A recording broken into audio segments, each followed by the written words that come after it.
Kerap kali kan aku tuh ngerasa sakit di bagian perut, pinggang sama panggul ya.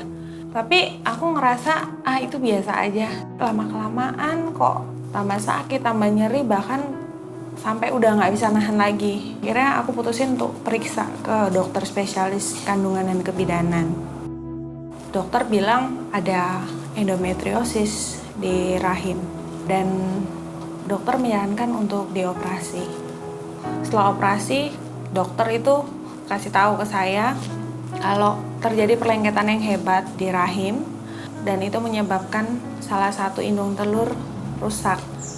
Bahkan salurannya pun harus dipotong sebagian. Mendengar hal itu benar-benar rasanya tuh benar-benar drop, rasanya takut, khawatir.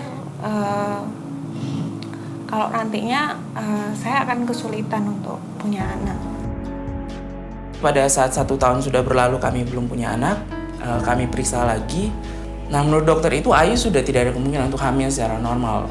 Indung telurnya sudah rusak yang satunya, terus rahimnya sudah tidak berbentuk.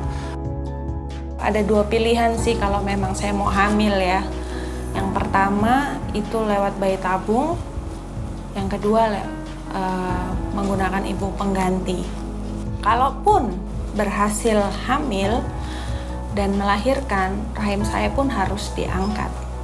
Saat itu saya drop. Makanya saya pada saat keluar dari klinik, saya yang tanya ke Ayu sebenarnya. Saya tanya, terus ini mau gimana yuk? Nah di situ Ayu yang ini bilang, kita bakal punya anak, pasti punya anak, nggak usah khawatir. Tuhan sudah nyediain saat itu. Who told you? You cannot pregnant. Aku nggak tahu apakah itu mungkin Roh Kudus atau apa yang bicara sama aku, tapi seperti Tuhan bilang, bukan Tuhan yang bilang aku nggak bisa hamil, tapi manusia. Kami berdua menyiapkan nama buat anak kami dan kami mendoakannya seperti dia sudah bertumbuh di dalam rahim saya. Itu yang kami lakukan.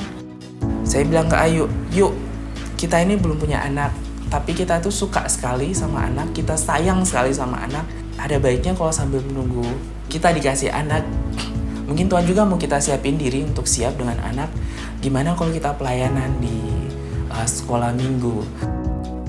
Dan sejak itu saya melayani, saya benar-benar merasa melalui pelayanan itu saya benar-benar dikuatkan, saya bisa mengenal Kristus lewat anak-anak ini juga akhirnya. Dan kita juga bersyukur teman-teman diet kita itu begitu support sama kita dan mendoakan kita. Tiba-tiba ada tanda-tanda kehamilan yang saya rasakan di bulan Desember. Akhirnya kami memutuskan untuk periksa ke dokter. Saya kaget waktu dokter bilang sudah ada kantung janin ya di dalam rahim.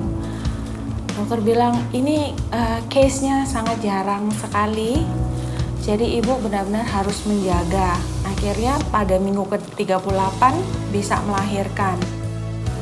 Kistanya bahkan hilang, indung telur saya dalam kondisi normal semuanya. Apa yang saya pikir nggak mungkin secara manusia di otak saya, itu ternyata Tuhan buktikan kebalikannya. Jadi cuma bisa bilang Tuhan itu luar biasa.